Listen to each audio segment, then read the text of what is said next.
얼마 전 제 진료실을 찾아온 72세 박 어르신의 이야기를 들려드리겠습니다. 박 어르신은 평생 큰 병 한 번 안 앓으셨다고 자부하시던 분이었습니다. 그런데 최근 들어 거울 속의 본인 얼굴이 마치 흙먼지를 뒤집어 쓴 것처럼 칙칙해 보인다고 하셨습니다. 주변에서도 안색이 안 좋다는 소리를 자주 들으셨고요. 박 어르신은 그저 밤잠을 좀 설쳐서 피곤한가 보다 하고 보약만 한 재 지어드셨답니다. 그러다 다리가 좀 붓고 소변에 거품이 나는 게 이상해서 저를 찾아오셨는데 검사 결과는 충격적이었습니다. 신장 기능이 이미 30%밖에 남지 않은 만성 콩팥병 4단계였던 것입니다. 신장이라는 장기는 우리 몸의 정수기 필터와 같습니다. 24시간 내내 쉼 없이 피를 걸러서 노폐물을 밖으로 빼내줍니다. 그런데 이 필터가 무서운 점은 전체 기능의 70% 이상이 망가질 때까지도 별다른 통증은 느끼지 못한다는 사실입니다. 그래서 의사들은 신장을 침묵의 장기 혹은 조용한 살인자라고 부릅니다. 우리 신장은 30세가 넘어가면 그때부터 매년 조금씩 노화가 시작됩니다. 50세가 되면 젊었을 때보다 이미 20% 이상 기능이 줄어들고 70이 넘은 박 어르신 같은 경우에는 신장이 이미 많이 지쳐있는 상태일 확률이 높습니다. 통계적으로도 70세 이상 어르신 3분 중 1분은 신장 기능 저하를 겪고 계실 정도니까요. 문제는 우리가 이 변화를 전혀 눈치채지 못한다는 겁니다. 박 어르신도 안색이 변하고 다리가 붓는 것이 신장이 보내는 처절한 비명인 줄 꿈에도 모르셨다고 합니다. 하지만 여러분, 걱정하지 마십시오. 신장은 침묵하지만 우리 몸의 겉부분에는 반드시 그 흔적을 남깁니다. 손톱의 색깔이 변하고 피부가 가렵고 다리가 붓고 소변에 거품이 생기며 안색이 흑빛으로 변하는 이 5가지 신호만 제대로 알아도 우리는 신장이 완전히 멈추기 전에 골든타임을 잡을 수 있습니다. 이것은 단순한 불편함이 아니라 내 몸이 보내는 마지막 생존 신호입니다. 오늘 저는 여러분께 단순히 정보를 드리는 것이 아니라 여러분의 소중한 신장을 지킬 수 있는 실질적인 지침을 말씀드리려 합니다. 지금부터 제가 설명해 드릴 5가지 신호 중에서 본인에게 해당되는 것이 몇 개나 되는지 꼼꼼하게 확인해 보십시오. 만약 이 중에 3개 이상이 해당된다면 그것은 단순한 노화가 아니라 여러분의 신장이 지금 당장 살려달라고 외치는 마지막 SOS 신호일 수 있습니다. 신장은 한 번 망가지면 되돌리기가 무척 어렵기에 지금 이 순간의 발견이 여러분의 남은 인생을 바꿀 수 있습니다. 오늘 이야기가 여러분의 건강을 지키는 데 큰 도움이 될 것이라 확신합니다. 내용이 기대되신다면 화면 아래 좋아요 버튼을 한번 꾹 눌러주세요. 그리고 댓글창에 확인이라는 2글자만 남겨주시면 제가 더 힘을 내서 명쾌한 솔루션을 이어가겠습니다. 여러분의 작은 참여가 제가 더 유익한 정보를 만드는데 큰 에너지가 됩니다. 70세가 넘으셨다면 병원에서 권하더라도 선생님, 저는 그 검사보다 우선 제 신장 상태부터 정확히 알고 싶습니다. 라고 단호하게 말할 줄 알아야 합니다. 이것은 단순히 병원비를 아끼는 문제가 아니라 멀쩡하던 여러분의 몸이 한순간에 무너지는 것을 막기 위한 생존 수칙입니다. 왜 제가 이토록 강조하는지 그 이유와 함께 여러분이 당장 확인해야 할 3가지 핵심 신호를 짚어드리겠습니다. 첫 번째로 여러분은 매일 아침 본인의 손톱을 가장 먼저 살펴야 합니다. 만약 손톱의 뿌리 쪽 절반은 하얗게 떠 있고 손톱 끝부분 절반은 붉거나 갈색으로 변해 있다면 지체하지 말고 신장내과를 방문하십시오. 이것을 의학적으로는 린제이 손톱이라고 부릅니다.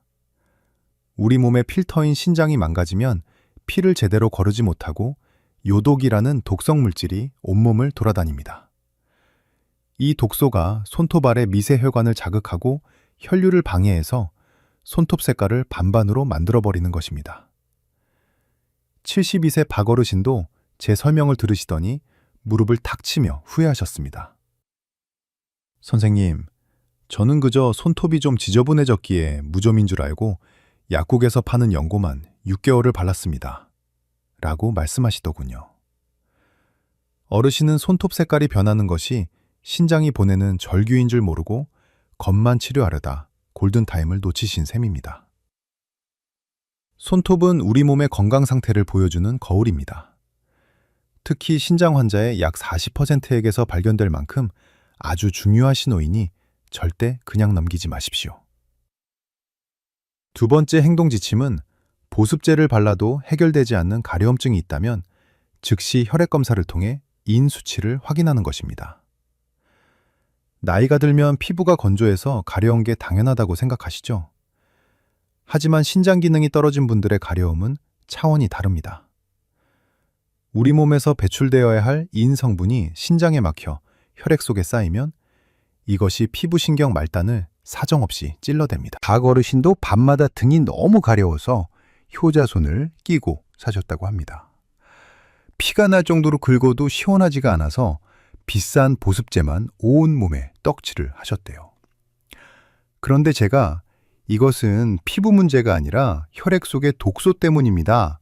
라고 설명해 드리니 그제야 그래서 아무리 긁어도 속이 시원하지 않았던 거구나 하며 과거의 행동을 자책하셨습니다. 여러분, 피부 겉을 아무리 달래봐야 소용없습니다. 집안에 가스가 새는데 향수 뿌린다고 해결되지 않듯이 근본 원인인 신장을 고치지 않으면 그 가려움은 멈추지 않습니다. 세 번째로, 저녁마다 양말 자국이 얼마나 깊게 남는지 확인하고 정강이 뼈 위를 5초간 꾹 눌러보십시오. 손가락을 뗐는데도 살이 금방 올라오지 않고 움푹 들어간 채로 있다면 여러분의 신장 배수구는 이미 꽉 막힌 상태입니다. 우리 신장은 수분과 나트륨의 균형을 맞추는 역할을 합니다. 그런데 신장이 지치면 물을 밖으로 내보내지 못하고 몸속에 가두게 됩니다. 중력 때문에 그 물이 다리로 쏠리면서 퉁퉁 붓게 되는 것이죠. 박 어르신은 저녁만 되면 다리가 천근만근이라며 그저 오래 걸어서 그런 줄 아셨답니다. 하지만 이것은 단순한 피로가 아니라 신장이 수분 조절 능력을 완전히 상실했다는 위험 신호였습니다. 제가 정강이를 눌러서 푹 들어간 자국을 보여드리자 어르신은 내 몸에 물이 이렇게나 고여 있었냐며 깜짝 놀라셨습니다. 짠 음식을 즐겨 드시던 습관이 신장에 소금 폭탄을 던진 격이었고 결국 배수 시스템이 고장난 것입니다. 자, 여러분, 지금까지 말씀드린 손톱 변화와 가려움증 그리고 다리 부종은 신장이 여러분에게 보내는 최후 통첩입니다. 이 중에서 단 하나라도 해당된다면 이건 단순한 노화가 아닙니다. 주변에 비슷한 증상을 호소하는 친구나 이웃이 있다면 지금 바로 이 내용을 알려주십시오. 여러분의 공유 한 번이 누군가에게는 평생 투석을 피하게 해주는 구원줄이 될 수 있습니다. 오늘 영상이 도움이 되고 계신다면 주변 분들에게 영상을 공유해 주세요. 여러분의 따뜻한 관심이 더 많은 어르신의 건강을 지키는 힘이 됩니다. 구독과 알림 설정을 해두시면 다음 이야기도 놓치지 않고 바로 보실 수 있습니다. 자, 이제부터는 여러분의 생명을 지키는 가장 결정적인 두 가지 신호와 생활 습관의 대전환에 대해 말씀드리겠습니다. 아까 말씀드린 겉으로 드러나는 증상들도 중요하지만 지금부터 말씀드릴 내용은 여러분의 장기 내부에서 벌어지는 비상사태를 직접 확인하는 방법입니다. 이번에도 역시 결론부터 말씀드리겠습니다. 내일 아침부터 화장실 물을 내리기 전에 딱 10초만 변기 안을 들여다보십시오. 만약 소변 위에 뜬 거품이 물을 내려도 사라지지 않고 변기 가장자리에 끈적하게 남아있다면 그것은 여러분의 신장 필터가 찢어져서 단백질이 새나가고 있다는 무서운 경고입니다. 72세 박 어르신께서 제 진료실에서 가장 후회하셨던 대목이 바로 이것입니다. 어르신은 몇 달 전부터 소변의 거품이 유독 많아지는 것을 느끼셨대요. 그런데 그때마다 내가 어제 고기를 좀 많이 먹어서 그런가 보다.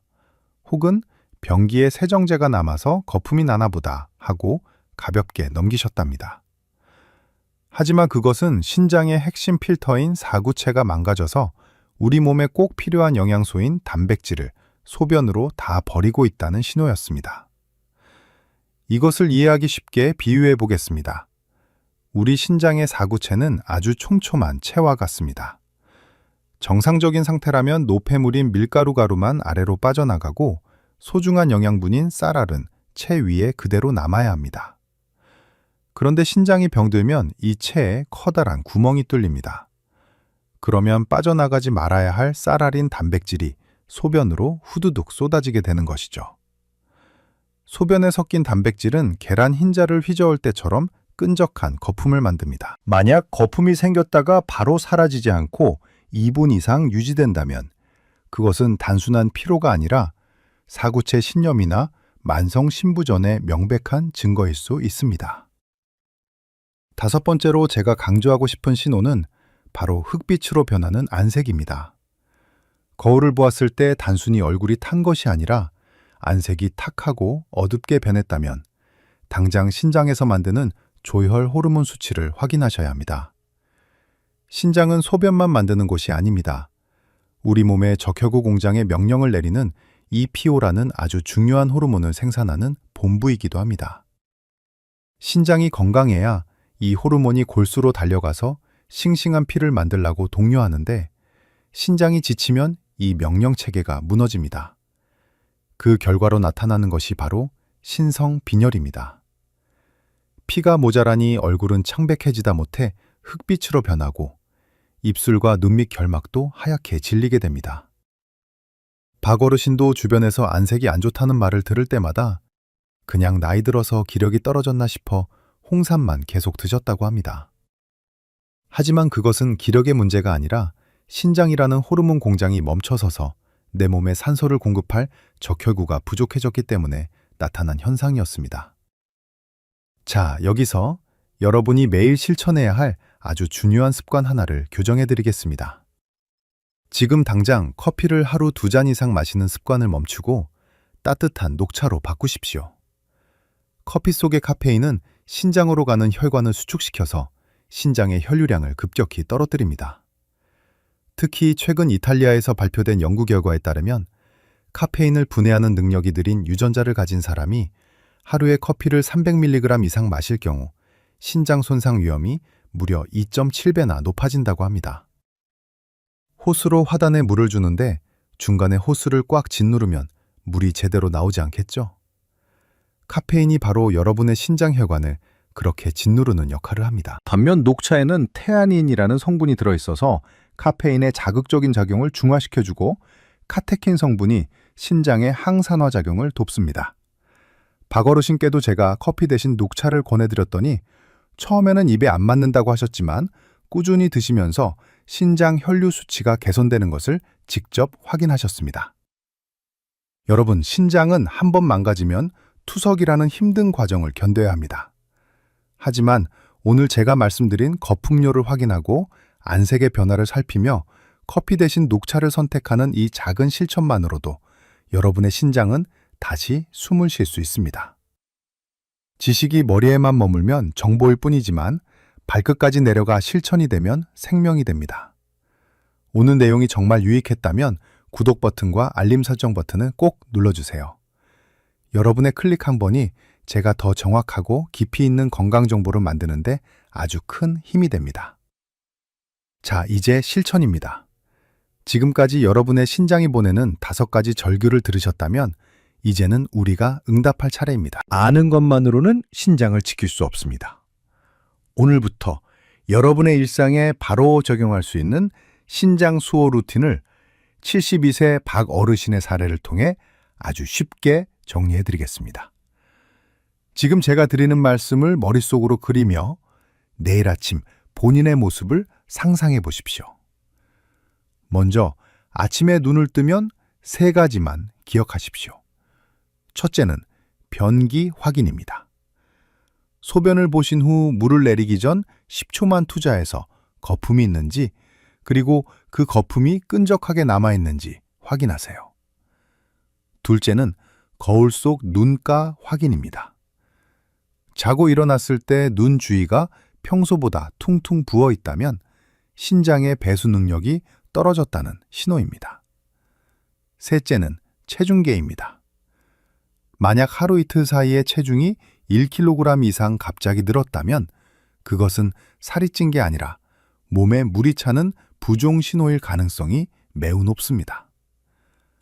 박 어르신도 이 세 가지 아침 루틴을 시작하신 뒤로 본인의 몸 상태를 누구보다 먼저 알아차리게 되셨습니다. 점심때는 수분 섭취와 음료 선택에 집중하셔야 합니다. 우리 몸의 혈액순환을 위해 하루 1.5리터에서 2리터 정도의 물을 챙겨 드시는 것이 좋습니다. 하지만 주의할 점이 있습니다. 이미 다리가 붓거나 소변량이 줄어든 분들은 무턱대고 물을 많이 마시면 오히려 독이 됩니다. 이런 분들은 반드시 주치의와 상담하여 본인에게 맞는 수분량을 정해야 합니다. 그리고 점심 식사 후에는 습관적으로 찾던 커피를 내려놓고 따뜻한 녹차 한 잔을 드십시오. 카페인의 위협에서 신장을 보호하고 항산화 성분으로 신장세포를 달래주는 아주 귀한 시간이 될 것입니다. 저녁 시간은 내 몸의 배수 상태를 점검하는 시간입니다. 양말을 벗으면서 발목에 남은 자국이 얼마나 깊은지 보세요. 그리고 정강이 뼈 위를 꾹 눌러보며 피부가 즉시 차오르는지 확인하십시오. 만약 자국이 선명하다면 오늘 하루 내가 너무 짜게 먹지는 않았는지 반성해야 합니다. 저녁 식단에서 김치나 찌개 혹은 젓갈 같은 소금 폭탄을 걷어내십시오. 신장이 약한 분들에게 나트륨은 신장 필터를 망가뜨리는 날카로운 칼날과 같습니다. 박 어르신도 저녁마다 정강이를 누르며 오늘 내가 소금을 너무 많이 먹었구나 하고 깨닫고 다음날 식단을 조절하셨습니다. 자, 이제 여러분이 가장 궁금해하실 몇 가지 질문에 대해 명쾌하게 답해드리겠습니다. 첫 번째 질문입니다. 선생님, 제가 손톱 색깔이 이상하고 피부가 가려운데 피부과를 먼저 가야 할까요?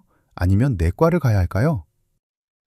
제 대답은 단연코 내과입니다. 특히 신장내과가 있는 곳을 찾으십시오. 피부 가려움이나 손톱 변화는 겉으로 드러난 현상일 뿐 진짜 범인은 신장에 숨어있기 때문입니다. 피부과 연고는 잠시 가려움을 잊게 할 뿐 근본적인 신장 손상을 막아주지 못합니다. 두 번째 질문입니다. 다리가 부을 때 물을 무조건 많이 마시면 노폐물이 빠져나가지 않을까요? 이것은 정말 위험한 오해입니다. 신장 기능이 정상이라면 물이 도움이 되지만 신장 기능이 떨어진 상태에서는 배수구가 막힌 싱크대에 물을 계속 붓는 것과 같습니다. 물이 빠져나가지 못하고 폐에 차거나 심장에 무리를 줄 수 있으니 부종이 있는 분들은 반드시 정밀 검사 후에 수분 섭취량을 조절해야 합니다. 세 번째 질문입니다. 소변에서 단백질이 검출되면 무조건 평생 투석을 해야 하나요? 박 어르신도 이 질문을 하시며 제 손을 꼭 잡고 눈물을 글썽이셨습니다. 하지만 대답은 아닙니다,입니다. 단백뇨는 신장이 보내는 조기 경고입니다. 이때 발견해서 식단을 조절하고 혈압과 혈당을 철저히 관리하면 신장의 노화 속도를 획기적으로 늦출 수 있습니다. 최근에는 시스타틴 C 검사나 미세 알부민뇨 검사처럼 아주 미세한 신장 손상까지 잡아내는 정밀 검사들이 많습니다. 일찍 발견하면 투석 없이도 충분히 건강한 노후를 보낼 수 있습니다. 박 어르신은 지금 이 루틴을 6개월째 실천하고 계십니다. 처음에는 투석을 할까봐 사색이 되어 오셨지만 이제는 본인의 소변 상태와 부종 정도를 스스로 관리하며 아주 건강하게 생활하고 계십니다. 안색도 예전의 흑빛에서 벗어나 은은한 혈색이 돌기 시작하셨죠. 여러분도 할 수 있습니다. 신장은 비록 되돌릴 수는 없어도 우리가 어떻게 돌보느냐에 따라 그 수명을 10년, 20년 연장할 수 있습니다. 오늘부터 이 루틴을 실천하실 분들은 댓글창에 실천 혹은 숫자 1이라고 남겨주십시오. 여러분이 남겨주시는 그 짧은 댓글 한 줄이 건강한 삶을 향한 첫걸음이 될 것입니다. 서로 격려하고 응원하며 함께 신장을 지켜나갑시다. 자, 여러분 오늘 저와 함께 침묵의 장기 신장이 보내는 최후 통첩에 대해 자세히 알아보셨는데 어떠셨습니까? 우리 몸속의 정수기 필터이자 호르몬 공장인 신장이 얼마나 우직하게 우리 몸을 지켜왔는지, 그리고 그 신장이 아프다고 소리칠 때 우리가 얼마나 무심했는지 다시 한번 생각해보는 시간이 되셨기를 바랍니다. 오늘 제가 드린 말씀은 단순히 지식을 전달하는 것이 아니라 여러분이 100세까지 건강하게 사시길 바라는 저의 진심 어린 당부입니다. 오늘 배운 내용을 딱 3줄로 요약해드리겠습니다. 첫째, 신장이 보내는 5가지 신호인 손톱 변화와 가려움, 그리고 부종과 거품료와 흑빛 안색을 매일매일 살피십시오. 둘째, 커피 대신 녹차를 마시고 저녁 식탁에서 소금을 덜어내는 작은 습관이 여러분의 신장을 다시 숨쉬게 합니다. 셋째, 신장은 한번 망가지면 되돌릴 수 없지만 지금 이 순간 발견하고 관리하면 투석 없이도 활기찬 노후를 보낼 수 있습니다. 이 3가지만 가슴에 새기셔도 여러분의 신장 건강은 절반 이상 성공한 것이나 다름없습니다. 처음에 말씀드렸던 72세 박어르신의 뒷이야기를 들려드리며 마무리하겠습니다. 박어르신은 처음에 신장 기능이 30%밖에 남지 않았다는 소식에 하늘이 무너지는 것 같다고 하셨습니다. 하지만 제가 알려드린 일상 루틴을 철저히 지키시고 식습관을 완전히 바꾸셨습니다. 그 결과 6개월이 지난 지금 박 어르신의 안색은 다시 환해졌고 다리의 부기도 몰라보게 줄어들었습니다. 무엇보다 이제는 투석에 대한 공포 대신 내가 내 몸을 스스로 지키고 있다는 자신감을 얻으셨죠. 최근에는 다시 공원 산책을 시작하셨다며 밝게 웃으시는 모습을 뵐 때 제 마음도 정말 뿌듯했습니다. 여러분, 신장은 참으로 정직합니다. 우리가 관심을 주는 만큼 우리 몸을 깨끗하게 지켜줍니다. 지금 당장 아무런 통증이 없다고 해서 안심하지 마십시오. 오늘부터라도 아침에 일어나 변기를 확인하고 본인의 손톱과 피부를 정성스럽게 살피는 시간을 가져보시길 바랍니다. 그 작은 관심이 여러분의 생명을 구하고 평생 병원 신세를 지지 않게 해주는 가장 강력한 보약이 될 것입니다. 제가 진료실에서 늘 드리는 말씀이 있습니다. 건강은 건강할 때 지키는 것이 가장 쉽고 확실한 방법입니다. 오늘 영상을 보시고 나도 신장검사 한번 받아봐야겠다 라는 생각이 드셨다면 그것만으로도 오늘 제 강연은 성공입니다. 내일 바로 가까운 내과에 가셔서 혈액검사와 소변검사 한 번만 받아보십시오. 그 간단한 행동 하나가 여러분의 남은 인생을 활기차고 행복하게 만들어줄 것입니다. 부디 오늘 내용을 잊지 마시고 사랑하는 가족과 친구분들에게도 널리 알려주세요. 여러분의 공유 한 번이 누군가에게는 새로운 삶을 선물하는 기적이 될 수 있습니다. 신장은 비록 말을 하지는 않지만 우리가 귀를 기울여 주기를 간절히 기다리고 있습니다. 오늘부터 그 작은 목소리에 응답하는 여러분이 되시길 진심으로 기원합니다. 지금까지 여러분의 곁에서 건강을 지켜드리는 국민주치의였습니다. 오늘 집중해서 들어주시고 함께 소통해 주셔서 진심으로 감사합니다. 여러분 모두가 신장 걱정 없이 100세까지 팔팔하게 사시는 그날까지 저도 늘 연구하고 노력하며 곁에 있겠습니다. 다음에 더 유익하고 희망찬 건강 정보로 찾아뵙겠습니다. 시청해 주셔서 감사합니다. 항상 건강하시고 행복하십시오.